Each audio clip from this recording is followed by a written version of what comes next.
ലോകം കാത്തിരിക്കുന്ന വിശ്വമഹാമേളക്ക് ഇനി ദിവസങ്ങൾ മാത്രമാണ് ബാക്കി. 10-ൽ താഴെ ദിവസങ്ങൾ മാത്രം. ഇത്തവണ ആരായിരിക്കും ലോക ചാമ്പ്യന്മാർ? നിലവിലെ ലോക ചാമ്പ്യന്മാരായ അർജന്റീന കിരീടം ചൂടുമോ? 6ാമത് ബ്രസീൽ ലോക ചാമ്പ്യന്മാരാകുമോ? അല്ലെങ്കിൽ പുതുലോക ചാമ്പ്യന്മാർ പിറക്കുമോ? സ്പെയിനോ ഇംഗ്ലണ്ടോ ഫ്രാൻസോ കിരീടം നേടുമോ? എല്ലാം ലോകം കാത്തിരിക്കുകയാണ്. ചരിത്രത്തിൽ ആദ്യമായാണ് വേൾഡ് കപ്പിൽ 48 ടീമുകൾ പങ്കെടുക്കുന്നത്. ഇത്തവണ ഈ ലോകകപ്പിൽ ഒരു വമ്പൻ മരണക്കളികൾ തന്നെ നടക്കാൻ പോകുന്നുണ്ട്.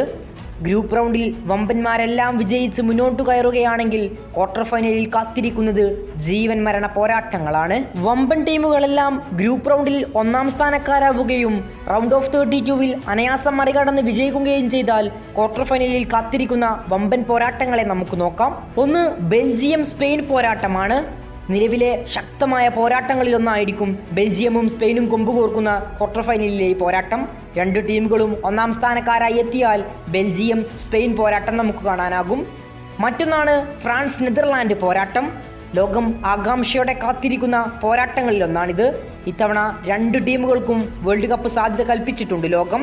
മറ്റൊന്ന് ക്രിസ്റ്റ്യാനോ റൊണാൾഡോയുടെ പോർച്ചുഗലും ലിയണൽ മെസ്സിയുടെ അർജന്റീനയും തമ്മിൽ കൊമ്പുകോർക്കുന്ന ലോക ഫുട്ബോൾ കാണാൻ കൊതിക്കുന്ന പോരാട്ടങ്ങളിലൊന്ന്. പക്ഷേ അത് ഇത്രയും വേഗം ക്വാർട്ടർ ഫൈനലിൽ തന്നെ ആകുമെന്ന് ആരും പ്രതീക്ഷിച്ചില്ല. അതാണ് ഒരു നിരാശ വാർത്ത. ഇനി മറ്റൊന്ന്, നിലവിൽ ഏറ്റവും കൂടുതൽ തവണ ചാമ്പ്യന്മാരായ ബ്രസീലും വമ്പൻ താരസമ്പന്നതയുമായി വരുന്ന ഇംഗ്ലണ്ടും തമ്മിലുള്ള പോരാട്ടമായിരിക്കും. ഇതും ലോകം കാത്തിരിക്കുന്ന പോരാട്ടങ്ങളിലൊന്നാണ്. ഇതെല്ലാം നടന്നില്ലെങ്കിലും ഇതിൽ 1, 2, 3 ഒക്കെ മത്സരങ്ങൾ നടക്കാനുള്ള വലിയ സാധ്യത തന്നെ കാണുന്നുണ്ട്.